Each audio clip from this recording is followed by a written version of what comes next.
Good evening, ladies and gentlemen, and welcome back to P2G Live. This is the very first live we're having for 2018, and we were just talking about being disruptive in industries, and I think technology became disruptive for us today. So thank you very much for joining us. Apologies for the delay. We did have some technical issues, but we've managed to get around them right now. So welcome to P2G Live. As always, we bring to you a live session where we have anything that can happen. The conversation can take any turn. Because it's live, it's not orchestrated, and we don't have any pre-planned questions. It's going to be a conversation, and hopefully we'll derive some very valuable lessons from here. So tonight even, we have another great guest. We have who does look foreign as well. He's come from another country, the Black Country. Absolutely. Through passport control. Passport control. Welcome to PTG Live, Ninder Johal. Thanks for coming down. Thanks for coming down. No, it's a pleasure to have you here. Thanks for accepting the invitation. Now, Ninder, you've had a long-running relationship with the Pathway Group, generally, haven't you? Yep. You've been here. Fantastic bunch of people. And by the way, the tea's as good as ever. So the quality is very consistent. Very consistent. Take the credit for that. Thank you very much. Now, in terms of your relationship with the Pathway Group, I mean, you've been here as a judge for the Asian Apprenticeship Awards.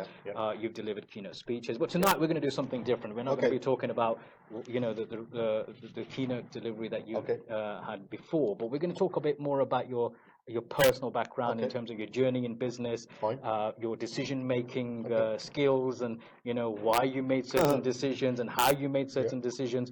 But for people who haven't met you before, which I'm sure there'll be loads of around the world at some point, depending on where they're watching from, give us a bit of background about who you are, where you've come from, and what sport you here.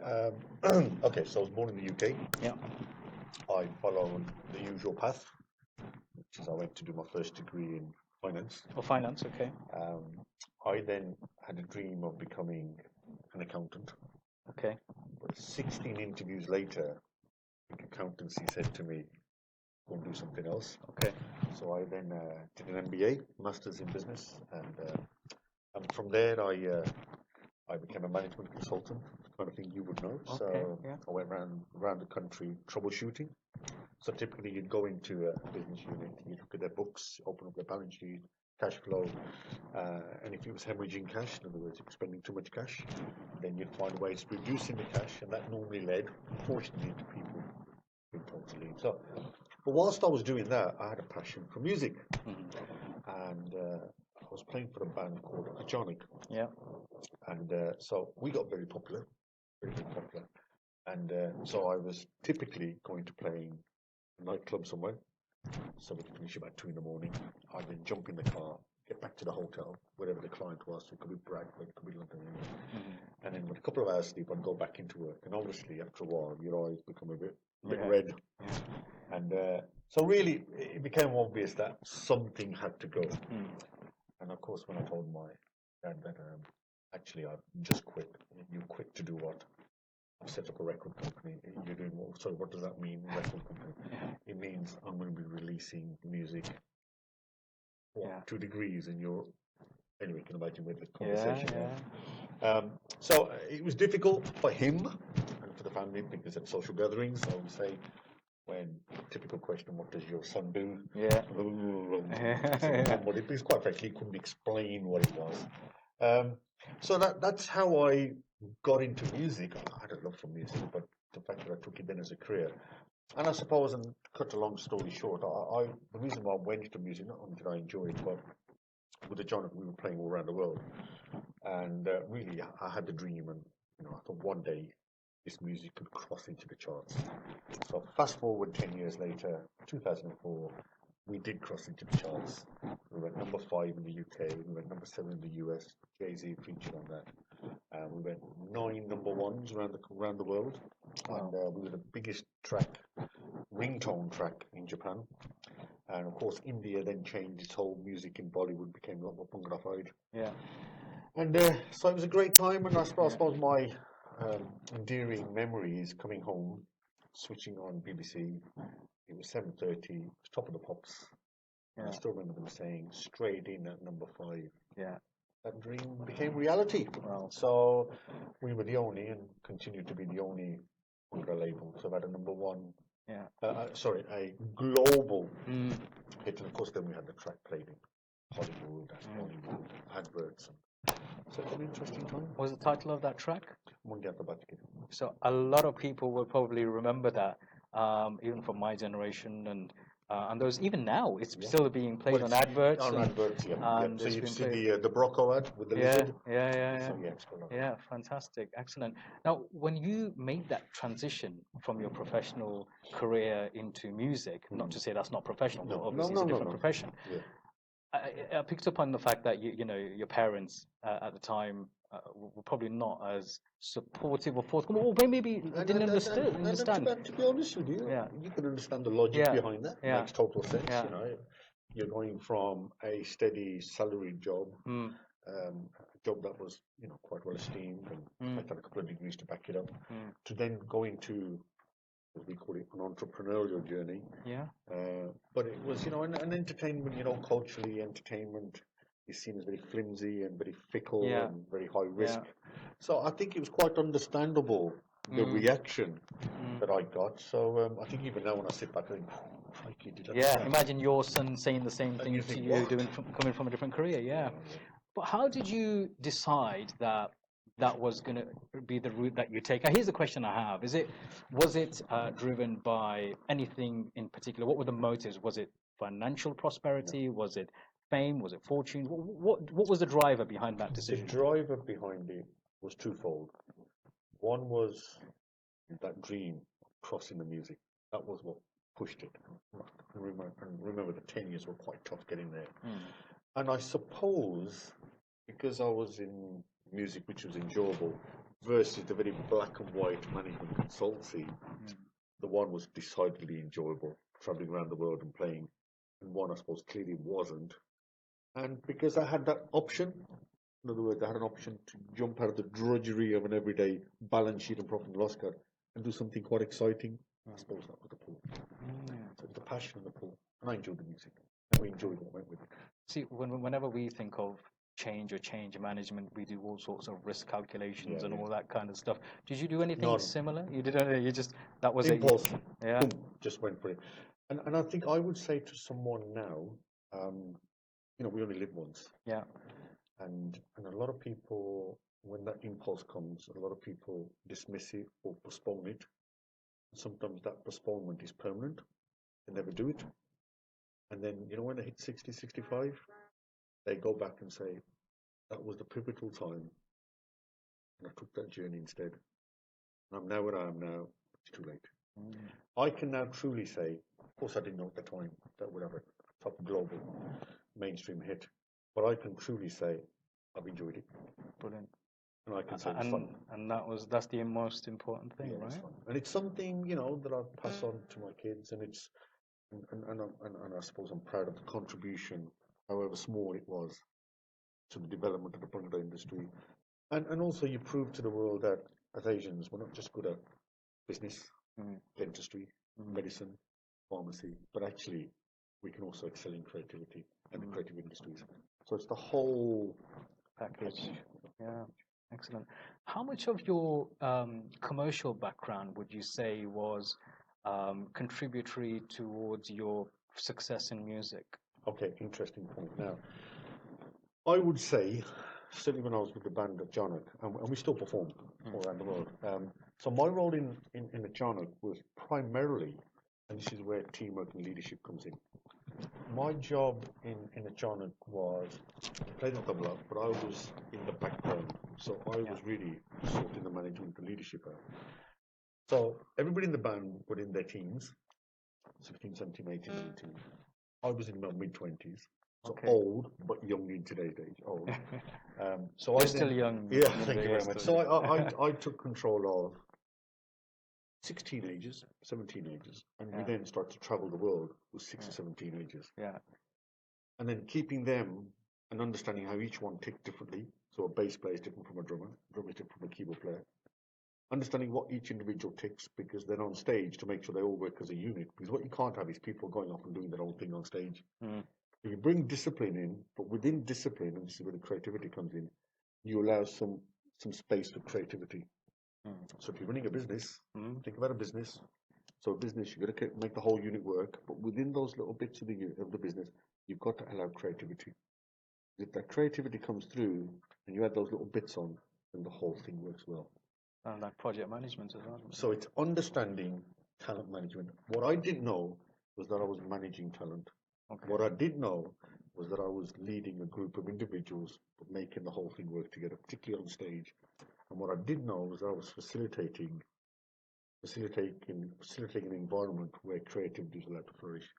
I didn't know that stuff. I just knew I was doing it. And of course, then we had to understand that musicians, by creative, they tend to be disorganized. So you have to try and bring in some elements of time management. So that's your management side that comes in, and the leadership side comes in to make sure they see the longer vision and they bring those talents and you maximize. Excellent. Now that you had a good run-in within the music industry, and you're still doing it right now, but there was a time from your keynotes that I remember mentioning how a lot of it had changed.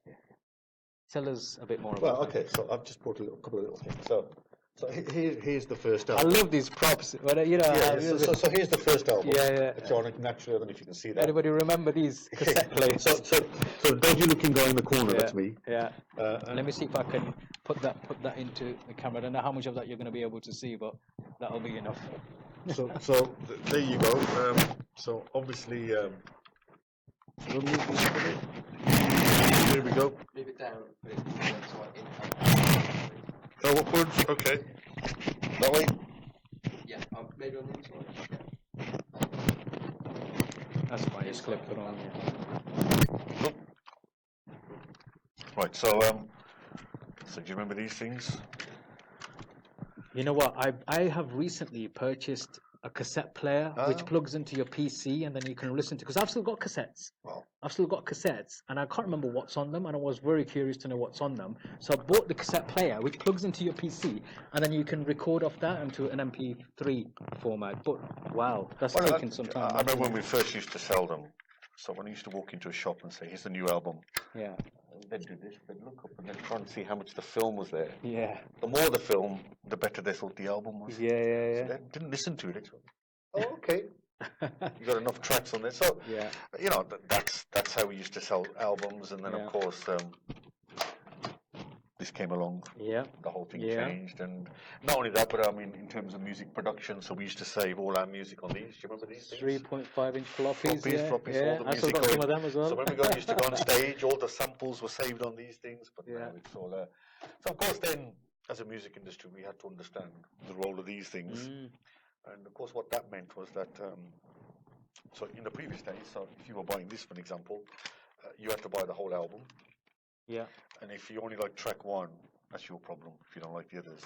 But of course, what this allows you to do is to pick whatever track you want. Yeah. You talked about buying a machine to play these things. Yeah. Well, you don't need a machine with these. And if you wanted to buy one of these, you'd have to go into a shop, 9 to 5, Monday to Saturday, Sunday all day shut. Just download these. So, as an industry, we had to change. Listen, I, for one, ignored the change. The music industry from which I was part of, we ignored the change. And we thought the best thing to do was sue everybody that was downloading these tracks for free. And of course, we lost. And of course, business now has to understand that we live in a disruptive world where your model can't be taken for guarantee. And anybody even sitting in Bangladesh tomorrow at the touch of a mouse could wipe you out. And we were almost wiped out. Yeah. You know, it brings us on to a point where digital media itself in general has played a significant role in the development of business practices. The way we do business now is much different to the way we did it 20 years ago, just 20, even 15 years ago. Yeah, absolutely. Some people embrace technology at a later stage, but rather late than never. And we were talking about print media as well at the same time. How have you noticed businesses, because you work on, well, you spend a lot of time with the local enterprise partnerships in Black Country as well as the Chambers of Commerce. How have you noticed the trend changing in businesses adopting technology, and what would your advice be to those who haven't yet fully embraced it? Okay, so back to my example of ostrich in the sand. When these things came along, we chose to ignore them. And I think business has now got to do a number of things. So they've got to continually look at their model of how they perform. So example, I sat with I was chairing an entrepreneurs panel, and one of the guys on the panel runs a digital platform for selling properties. So I said to him, well, you've disrupted the marketplace. What are you going to do when a competitor comes and disrupts yours? So how are you going to cope with that? Came up with a fantastic answer. He said, my job is to disrupt myself first. Okay, yeah. He said, so I should be my number one challenger. I should be challenging myself every day and looking to put myself out of business so I can react to that before someone else does. So it's how nimble you are, no ostrich in the sand, how widely do you read, how much do you know what's going on in the world, how often do you meet people that are different to you, not in your sector, you might be able to learn something from there, how often do you access news and information both in print and on digital. Now, we were speaking earlier. Now, I bought this. I subscribed to this. So I should have bought this morning, 6:30. Yeah. I bought it 6:30 on the way here. Yeah. So already this print edition is 12 hours out of date. Probably more because... But as you correctly said, they must have printed this the day before or got the information together. So now, 18 hours, 20 hours later, should I even be bothering reading this? Because what's in here is now out of date. Yeah. And I think one of the things businesses have now to understand, for example, if you're advertising in a paper like that, it's a one-way communication. You're just channeling your advert out to people and they receive it, but you don't know what they think of it. But with social media, someone now dials in, what a rubbish show. Yeah. Everybody in that spectrum will see it. Yeah. You'll know about it because now actually you've had a response. Yeah. This gives you an opportunity to have a dialogue with them. If someone thinks your advert is useless, you don't know that. Yeah. So I think we're now operating in a real world, real-time world where response is immediate and you have to be fast enough, agile enough to reply before you go under siege and other people jump in and give you their 2 pennies worth. So business is faster, it's quicker, it's in real time, it's disruptive, and it forces you now to up your game, because if you don't, you're not going to be around. On that word disruptive, how do you propose businesses, let's just say we're talking to an audience of small to medium enterprises, people who are SMEs or what do they call them, solopreneurs? Yeah. How would you suggest they look at avenues of how to become disruptive? Disruptive in terms of their model? Yeah, what are the tools? Are there tools available to assess where you are in the market or depending on the industry? So a couple of things. I think firstly, what you have to do now, probably more than you've ever done. Look, you'll know this. We would always used to told to write 5-year business plans. Yeah. Gone. Gone. You need to be on your toes, not for the next year or the next 2 years. You have to be on your toes today. And you have to ask yourself continually, why? 3 letters. Why should anybody buy from me? Why should anybody even listen to me? And why is my product so important that people will buy? Okay. If you can't answer those why questions, you haven't got a business. And I think you have to continually ask every morning when you wake up, why are people still buying my product? Why are people still answering my call? And why do people still want to know me? If you can't answer those questions, my friend, you have no business. So I think that is irrespective of your size. So I bet Comet forgot to ask themselves, why do people buy products off me? I don't think Blockbuster did the same. Why do people? And what they should have said was, well, they used to like buying from us because they were buying physical products. Yeah. But of course now, here's another example. We now live in a world where people don't like to own anything. They like to have access to it and then dispose of it. So if you're listening to tracks in the past, you would have this on your shelf and say, look, I own this. Yeah. Now what you do is you dial in, you listen to a track, job done, and you move on to another one. Yeah. You've had access to it, you've rented it for a while, But actually, you're not interested in saying to people, actually, come and check my song collection on my mobile. In the past, you might have said, come and check my album collection. Yeah. But now I'm afraid people, it's too fast. People are very quick. They're very disposable. It's a fast world we live in. People want to access quickly. People want to move on to the next thing. And listen, I can tell you categorically myself, my attention span. Yeah, I'm the same. Sorry, what did you just? But 25 years ago, 30 years ago, we were quite happy to sit and listen to a 3-hour lecture. Yeah. We couldn't do that today. Yeah. So our attention span, because of the speed of business, the speed of life, how things move, our attention span is that small. Yeah. And I think businesses need to reevaluate the reason for their existence. Remember, this is irrespective of size. Comet were huge. Yeah. Blockbuster were huge. Our Price were huge. They weren't small businesses. They were big, big businesses. Jessup's. I think social media in general has played a pivotal role in the development and the growth of different types of business. And if you look at Uber, they don't own any taxis. No. There was a message being circulated some time ago, which had a list of all these businesses like eBay. They don't actually own any of these products, but they're on Amazon. But they've got, I don't know about Amazon. They maybe got some of their own Some stuff physical now, product, yeah. But some of these online services, which have disrupted the market by thinking out of the box and being innovative in their approach. Well, listen, we're living in one right now. Yeah, yeah. 20 years ago, Yeah, I would not be sitting here. no, Yeah. 20 years ago, or 10 years ago, even 5 years ago, you'd be watching, if you wanted to get your message out, you'd have to pay a fortune to be on some show on Channel 5 for BBC One, BBC Two.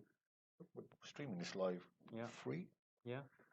So things have changed. So you could argue we as businesses now are in charge of our own PR. You don't have to now, to a certain extent, go looking around for experts to help you with your PR. You should be able to manage both your digital PR and your print PR. And there's now a space for both. And it's your ability to control the full 360 degrees when it comes to PR and branding that will determine which brands exist and which brands don't.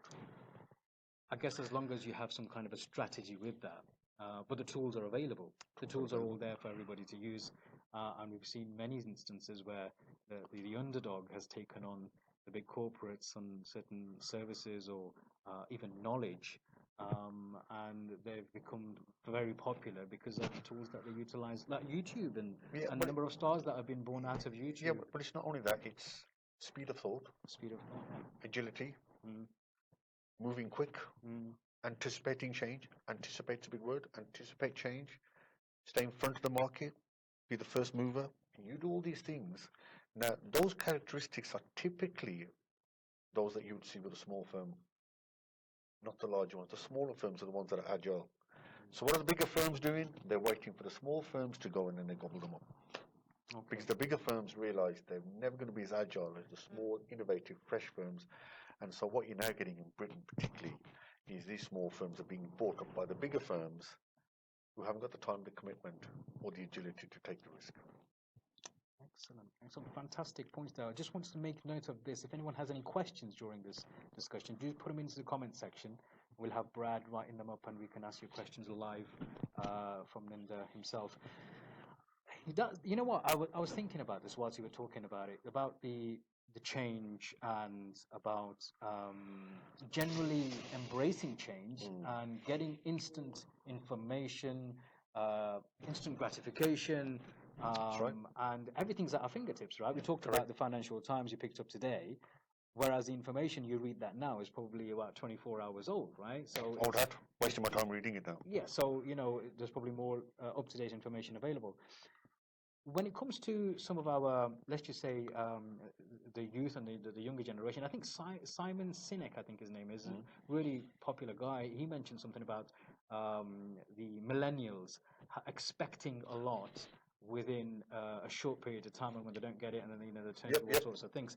How does that, in your opinion, apply with businesses who? I mean, I'm thinking with the young generation, the younger people who are used to that kind of a format. In our days, I'm kind of giving my age away here as well now, but in nowadays, we had to graft hard for a very long time and we didn't see instant successes or results. We had to probably even fail a number of times, and we had to see all that through before we actually saw it. But we had to just stick at it rather than give up. With the new tools available, the information available, and what's out there, the knowledge available, because there's so much knowledge that's available within your handset, through the internet access. Is that not a positive now for the people who are new to business, or could that be taken as a challenge, a negative? A couple of things. We can't measure the new generation by our standards. Of course, yeah. So we're a different breed to them. Mm. They have grown up with IT being part of their DNA. Wasn't part of our DNA. We had to learn it. They now teach us. One. Secondly, their values are different. What I mean by that is they now live in an environment where perhaps in our generation you could start one company for your entire life. The new generation can expect to have 14 jobs in a career. Their thinking is different. Do you remember me talking about an asset-based economy? It's no longer an asset-based economy. It's more of an experience-based economy. People want to experience things. They want to live for the day. They want to experience it. They're not interested in filling their shelves full of albums. They'd rather access it and move on. So their behavior is different. Their expectations are different. They live in a faster world. They live in a more mobile world. I remember, listen, you probably remember if anybody had to go to India, it's a big commotion locally where somebody's going to India, they're catching a flight all the way down there. Yeah, exactly. Yeah. But now, you book it online and you could be out of the country in the next 3 or 4 hours. I have friends who made 12 visits at least a year, and it's But it's no longer a novelty. Absolutely. So I think technology has enabled mobility. Technology has helped with quicker learning. And I think you have to accept that the new generation, by the way, they're smarter than us. They're quicker than us. They assimilate change quicker than us. And they can move very much quicker, and they're much more mobile, and they're much more global.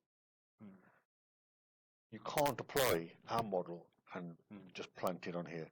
So what we have to do as business people is understanding that our future customers look like them. They don't look like us. That's a very, very important point, isn't it? Because they don't look like us. If we measure or think that our customers are going to be like us, then we could be very much mistaken. I guess it depends on the industry as well, but very much so. So in the music industry, my son's now just finished last year the degree.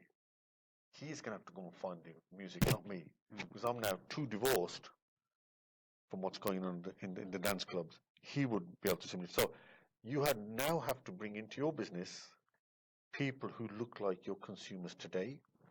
You then have to plan to bring in people in 5 years' time to match the audience that was in 5 years' time. So the question to ask yourself, are you regenerating your workforce? Are you bringing in people with fresh ideas? More importantly, are you bringing in people who now understand your current customers? Or maybe your future customers, having foresight. Absolutely. Yeah. So that's where you have to anticipate change, anticipate what that change looks like, then ask yourself, is your firm ready to make sure that it not only anticipates change, but plans for it? Brilliant.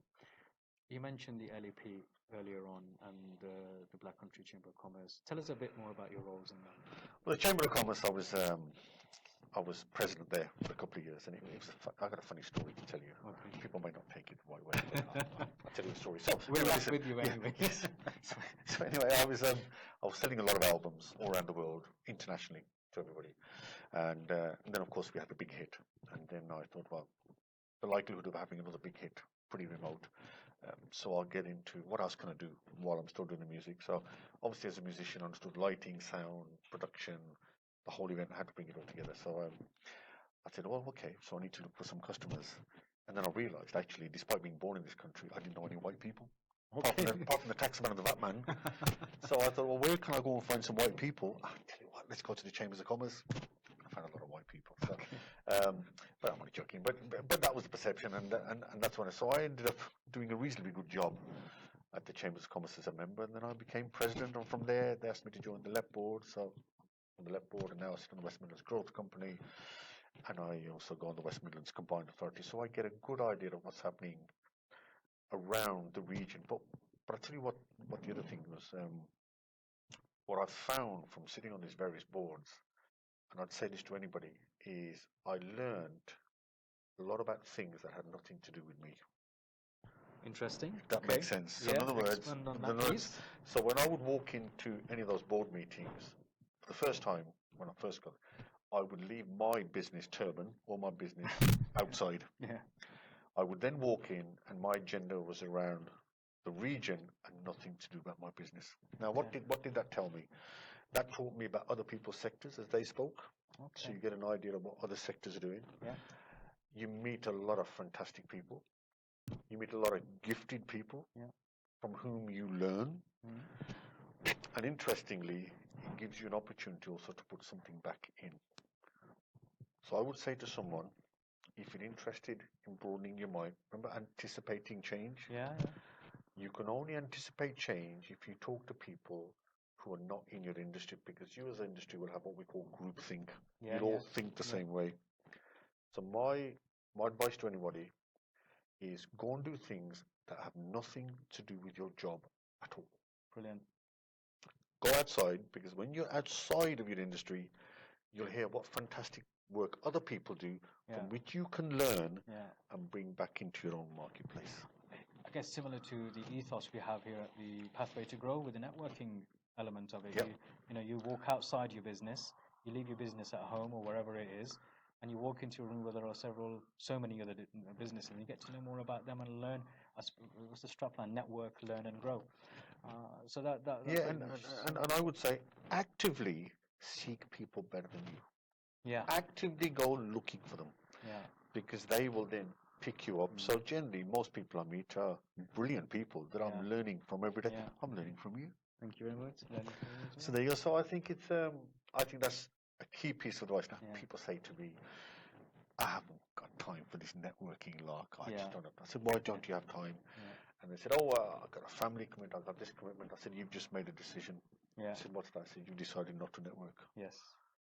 Because there's nothing in this world that we can't make a decision upon which we are not in control. We are in control of everything. Our decisions are based on what we want to do. So if you decide you're too busy doing something else, actually you made a decision, you don't want to do it. That's a decision. Because listen, we allocate things. We allocate capital. We allocate human resource, and we allocate time. We are in charge of all of those things. We can decide where to spend our time. Absolutely, and I think this is very important, because I think a lot of people have misconceptions about networking or what it actually means, and I do a lot of networking by my own admission, and I have to admit, all my marketing budget will go on networking. Because all my work comes through referrals. I don't have any work coming through as a result of putting advertisement out, whether it be social media or whatever, or print media. Okay, business cards are a different thing. It's a part of networking, though. You might do the odd event or training workshop you want people to know about, but all my business, all my work comes through networking. Yeah, people say to me, in today's social media, why do you need to go to any events? Why do you need to go anywhere? Yeah, and it's a valid point, I suppose, in their minds. It's a good question. So I would say to you, I would challenge anyone that has landed or given a contract to someone without ever having met them.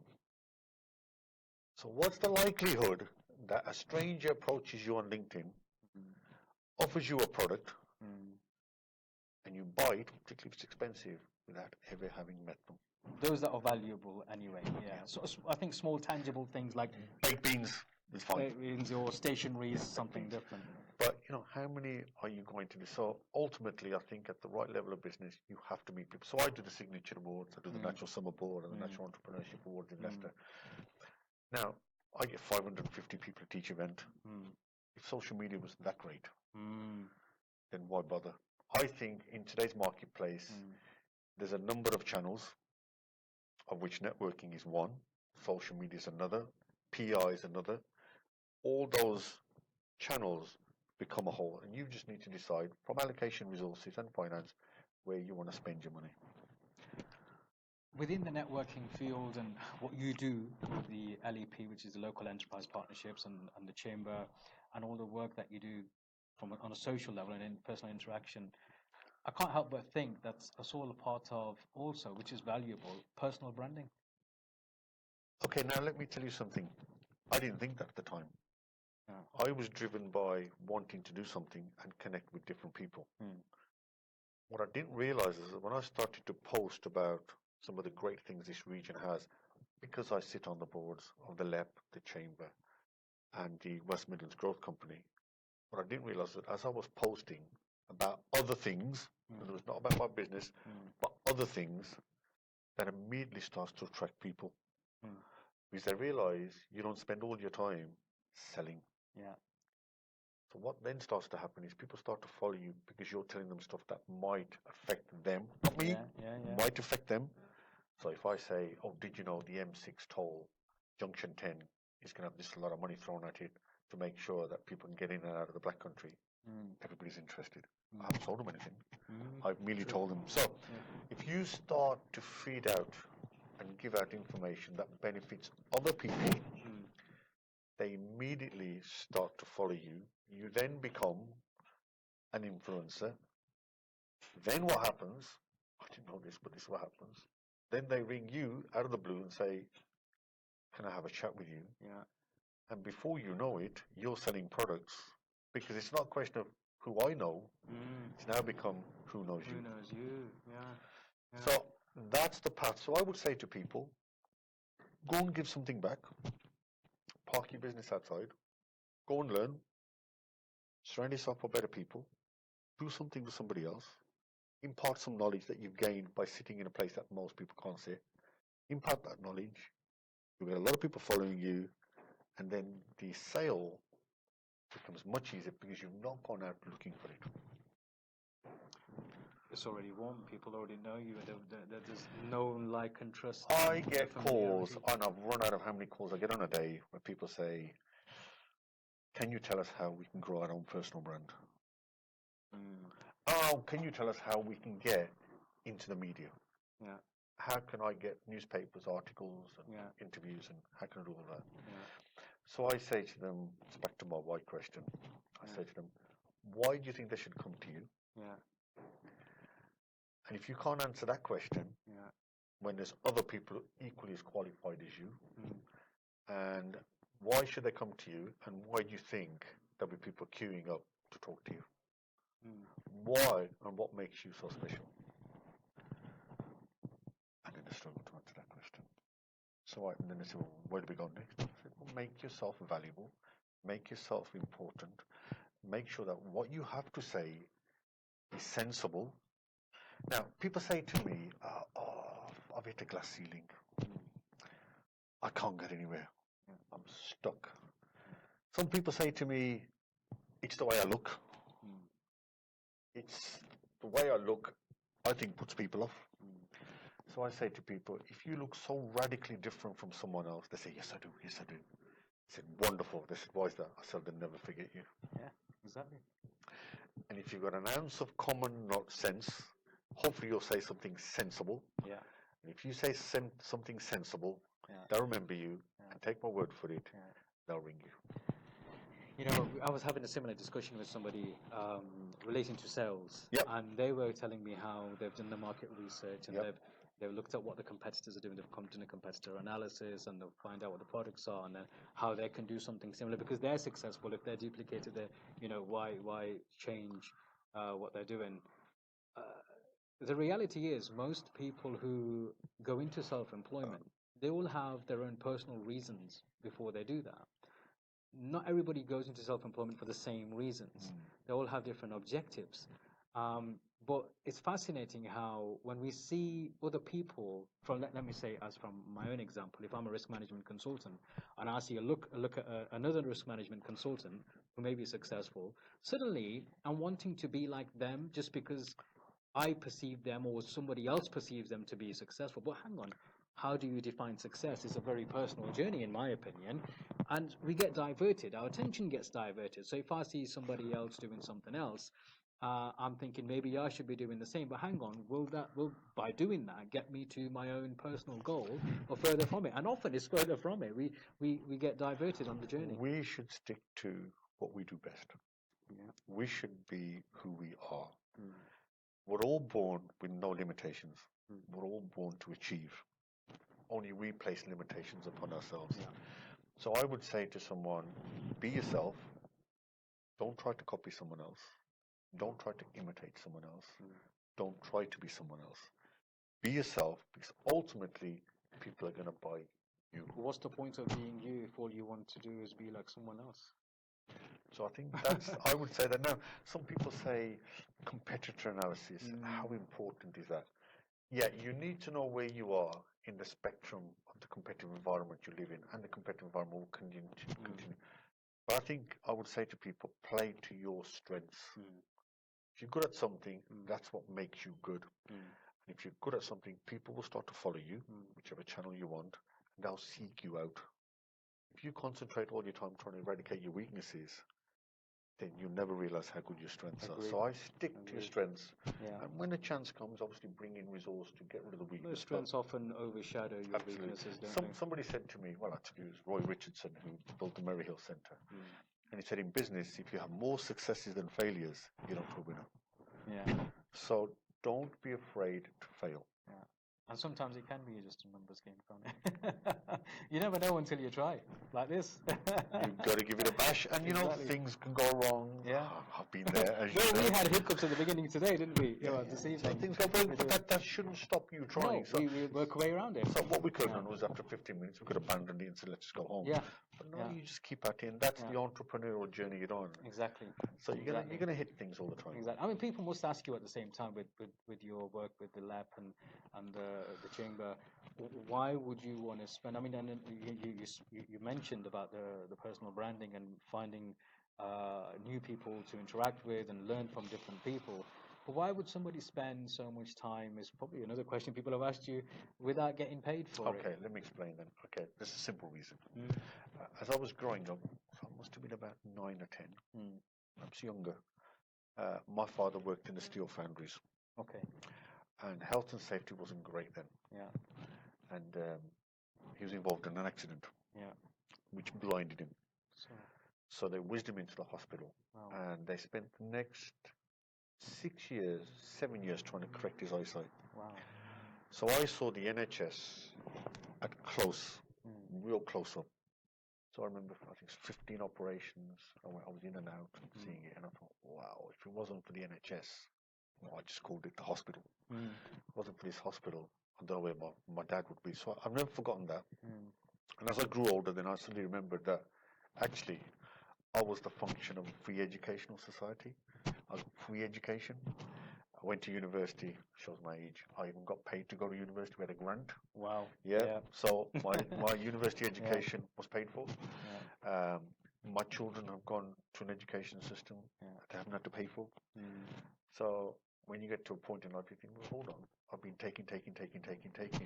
Maybe this is now my time to put something back. So that was my initial reason. Also, I wanted to understand what it was like to meet people from different places. But that was the first thrust. And the rest all came together. And then after a while, you get used to going into rooms with total strangers. And I think the other thing I learned, remember this glass ceiling and this, we're not good enough. And, so I got used to walking into a room saying to myself, yeah, there's multi-millionaires and billionaires in this room. So what? I'm as good as them. I'm as good as them. Why? Because I'm sitting around the same table as them. And you know, interestingly, back to my point about going outside of your discipline. I've seen some highly successful CEOs. You take them out of that industry, they're hopeless. I've seen that happen. They're hopeless. I've seen that happen. They've not got a single thing to say all afternoon. And that's when you realize actually they haven't grown as people as much as other people. So I would say you only live once. Go out there, meet as many people as you can. Enjoy meeting other people, learn from them, take that knowledge, impart it to other people, and make sure you're always on a learning curve, but you take other people on that learning curve too. Brilliant. Brilliant. Excellent advice. That's value right there. That's value right there. Just experience. Well, yeah, I mean, and that's where the value comes from.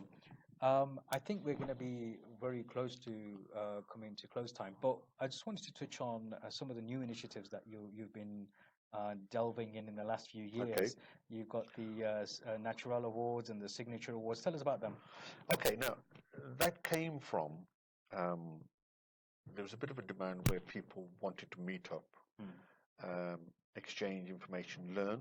Very important that you learn, but also to network and to grow their businesses. So and to celebrate. So that's where the awards came in. So it was a question of an evening then pans out. You network with people a lot, and hopefully that people higher than you, which is why we encourage that kind of thinking. Then there's a bit of learning because we have a keynote speaker who will obviously impart some kind of knowledge. And then towards the end, we then celebrate the businesses in the region who have excelled in whatever they do. So it's celebrate, it's meet other people, and it's learning. The very sort of remit that you have here. And that's what those events are put together. And why we went to the East Midlands was to try and bring the East and the West together so that more business can be taken across the region.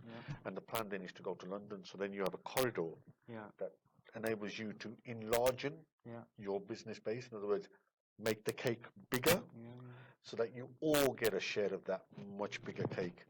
And that's the mission we're on now. The mission is to try and make that cake much, much bigger for everybody. Which one's the next event? So the next one is 16th of Feb. Okay, that's next month then, Yeah, next month. So it's about 5 and a bit weeks away. Excited? And because it's live, I can say you are 48 hours away before the nominations close. Okay, so if you so www. Nachural Nachural.co.uk. The categories are there. There's also the one in the summer on the 29th of June. So if you feel you're better equipped to go for that one, you can. But the signature awards are up, and excellent. We're going to have about 550 people there. It's normally a good event, and I'm looking forward to seeing you there. Pathway, as usual, are one of my partners, and they've been supporting me on this journey for a while. But I think if you're going to follow my advice, come and meet these high achievers. Come and mix with them. Come and talk to them. Learn from them. And then let's all celebrate the excellence we have in the region. Excellent. Fantastic. So if you feel there's somebody worth nominating, even yourself. Absolutely. You can nominate yourself. Well, look. If we're not going to tell anyone how good we are, then has anybody ever gone to know you? And back to right at the outset when we talked about PR. You know, you can't delegate that to someone else. No one can sell your business as good as you. So here's one tool, and there are many various tools available.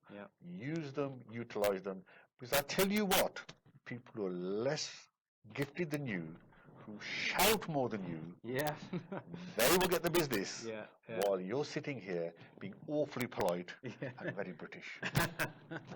Stop being British. I told you I was foreign from a different country. Right, excellent. Do we have any questions, by the way? So let's get some of these questions out there. We have some questions. Thank you very much. The Time Doctor says authenticity is key to success. Yeah, thank you very much, Doc. Thanks Completely agreed. Tuning in. Mohammed Nab, my friend from Burton-on-Trent, all the way from Burton-on-Trent. Is there a way to be proactive, and would this then combat the disruptive element? In terms of proactive, then, my guess is that you understand the industry you're in. You anticipate the changes, so you're proactive in the way you plan and you think. And if you're able to anticipate the future, then make sure your business is structured to be able to involve that kind of structure change so that you're able to meet the future. You have to be proactive. The days of being reactive have gone forever. They're consigned to the history. Well, we were actually on the first show that we had Saf Razali, the founder of Pathway, and we were talking about being proactive and reactive, and we figured that there's an element of interactive we have to be to get the most out of it. So Ian Preston, thanks for tuning in, Ian. So he's just made a comment saying it's a great question. Why should they want to deal with you? Excellent. And sorry, let me answer also that question. Is you know, we're all human beings, and you know what we're all interested in? We're interested in a story. Yeah. You must have a story to tell. Yeah. Because if you have a story to tell, then you have vehicles to tell that story.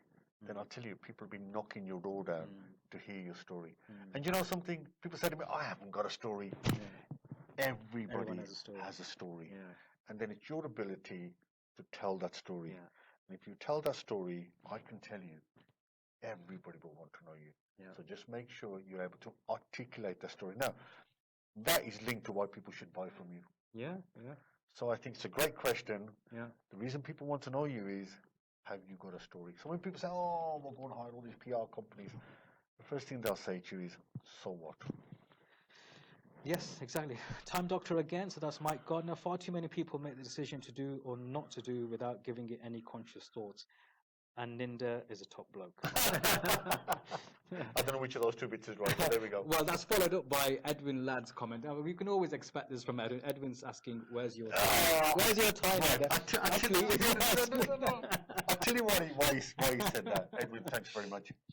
I got castigated by someone who rang me at the blue, and he said, I've just seen your photo on LinkedIn, and I was looking at my watch saying, he said, why don't you ever wear a tie? So I said, why should I wear a tie? Interesting, he said. You're part of the establishment, he said. Ah, okay. So then I had to explain to him why I don't wear a tie. And now let me explain why I don't wear a tie. So I became vice president of the Chamber of Commerce, Black Country Chamber of Commerce. So I did a focus group, and I said to the focus group, tell me what you think of the chamber. So they said, I was always used to wearing T-shirts and things. So they said, we think the chamber's stuffy. We think it's white. We think it's middle-aged. And we think it's stuffy because they always seem to wear suits and ties. So I thought, well, how do I shatter that perception? So I made the decision that unless I really had to, I wouldn't wear a suit, but I certainly wouldn't wear a tie. But what that meant was, so when I would go to a networking event, I would look like all of them. Does that make sense? So I wouldn't walk in with a tie and suit on while everybody else wasn't. So I was able to mix with them. Therefore, approachable becomes the word. Now, if you're able to approach someone, then you're able to talk to them, then you're able to do trade with them. So it was all linked on differentiation and how close can you get to, not the word, your customer. But you should always follow your customer. And if the customer thinks X, who are you? Remember the ostrich in the sand? Or sue the pants off everyone? Doesn't work. Brilliant. Excellent. Hence no tie. No tie. Brilliant. I think that's that. I think we've covered our 40 minutes now. I think we might have run over even 55 minutes. Fantastic. Well, again, apologies from the delay in starting earlier this evening, but I think we have more than made up for it. It's been a fantastic evening here with Ninder. Thanks very much again. Thank you very much for your fantastic questions. I'm sure you guys really enjoyed having this conversation, our conversation here with Ninder. If you have any more questions, put them in the comment section. I'm sure Ninder will answer them when he sees the thread later this evening or whenever he gets around to it. But that's it for tonight. Thanks once again. We will be back here at the P2G Live studio in the coming months with more exciting guests we've got in the pipeline. So keep your eyes peeled and hopefully we'll catch up soon. Have a good night.